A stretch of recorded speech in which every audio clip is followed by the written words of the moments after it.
Hello guys, Keep here, and welcome back to another video. Epomaker has been kind to send out their TH80 Pro V2 for my honest review, so let's dive in. They sent me the black version with the THOCK sounding Mulan switches. This keyboard is a gasket mounted 75% that's hot swappable, has tri-mode connection, a cool customizable screen, soft typing experience, is VIA compatible, and has south-facing RGB. All for the price of $99 US, which is insane because this keyboard is really great in its stock form. So for the keycap options, you get two choices, either white or black. And as for the switch options, you get 5 choices. The Mulan switch, Flamingo, Sea Salt, Wisteria, or Budrigar. Only the Budrigar switch is a tactile switch, and the rest are linear switches. I personally really like the black and gray keycaps on mine, as it has a minimalistic and monochrome look. Okay, now let's open the box and see what's inside. Inside, you obviously get the keyboard itself wrapped in a nice plastic sheet.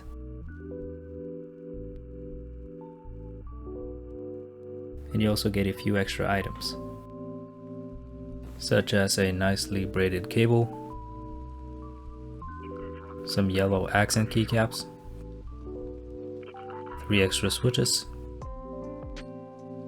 a keycap and switch puller, and of course the manual. So let's take a closer look at this keyboard. The case feels sturdy and well built, and I really like the gray finish on this plastic case. It also kinda looks like aluminum. The board also comes with a customizable screen that displays information such as the time, battery level, or even your custom gifs that you can upload through the Epomaker software. Alright, so moving on. The front lip of the keyboard is angled and the height is about 20 millimeters tall. And to the left of the arrow keys is a simple blocker, and above the right arrow key is another blocker with printing of a key, which is a nice little touch. The TH80 V2 has a simple yet nice looking side profile thanks to the curves. And on the back side of the board you have the USB port, a toggle switch for changing in between connection modes, and the storage for the USB dongle.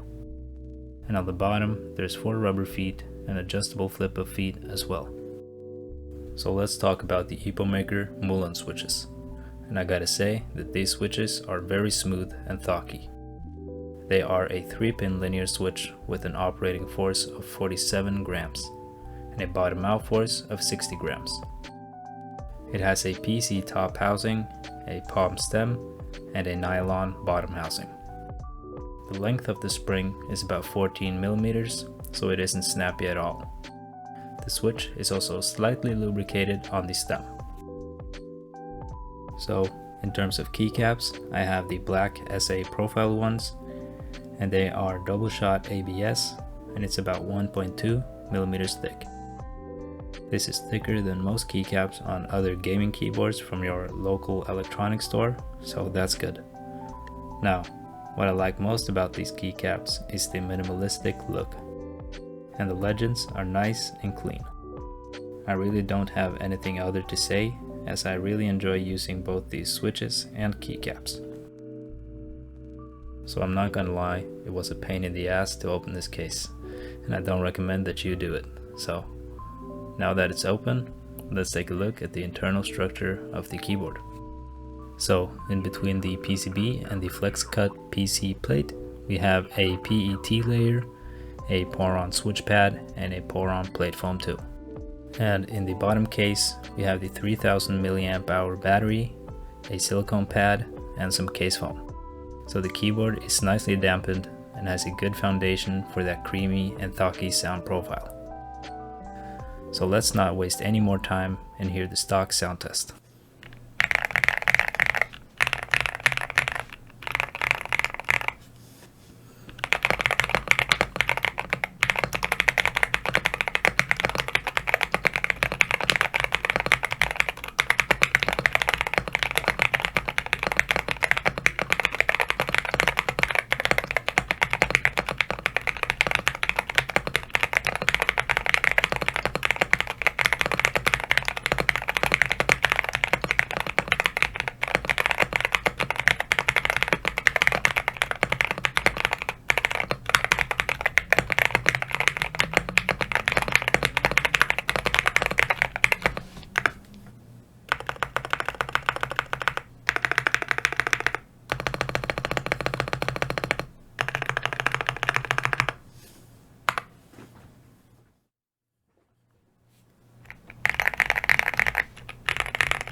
So I think the stock TH80 V2 sounds really good in my opinion. It sounds very creamy and thocky, especially for a pre-built keyboard. The typing experience was nice and soft too, due to the gasket mount structure. I also don't need to touch up the stabs as they were decently pre-lubed. I actually think I prefer the stock config over the tape mod one, so I'm not sure if it was worth doing. But what do you think? Was the first or second Soundtest the best sounding? So what do I think of the TH80 V2 Pro V2? Well, I like all the features it has, it's good looking, and it's truly a great pre-built keyboard for under $100. The switches and keycaps are great, and the sound and typing experience is good. But I do think, however, that this keyboard's purpose is just to be a good out-of-the-box pre-built keyboard, and nothing else. Now what do I mean by that? Well, I think that if you're curious about doing mods and changing out switches and stuff, then this keyboard is not for you.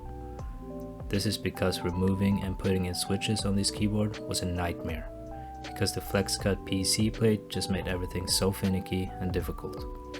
The case was also very difficult to open too. So, who do I recommend this keyboard to? Well, I think you should buy this keyboard if you're after a great pre-built keyboard with wireless capabilities. Because this board is pretty great out of the box, stabs are decent, and it has all the foams you need. It honestly doesn't need to be touched up with any mods, because both the sound and feel is great. So if you're after a keyboard for under $100, then you need to consider this one. Now that was it for my review of the TH80 Pro V2 VIA. Thank you to Epomaker for sponsoring me with this keyboard. And if you liked the video, please drop a like. If you enjoy my content, please subscribe. And until next time, peace.